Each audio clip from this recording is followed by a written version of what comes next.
لا يؤاخذكم الله باللغو في أيمانكم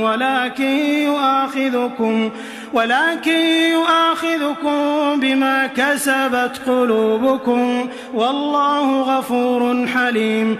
للذين يؤلون من نسائهم تربص 4 أشهر فإن فاءوا فإن الله غفور رحيم وإن عزموا الطلاق فإن الله سميع عليم.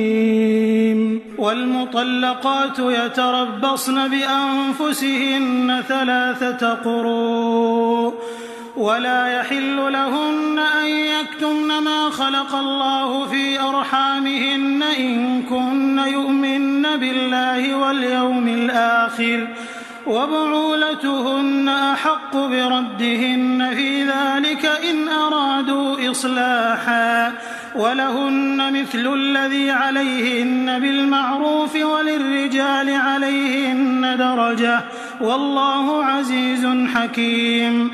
الطلاق 2 فإمساك بمعروف أو تسريح بإحسان ولا يحل لكم أن تأخذوا مما آتيتم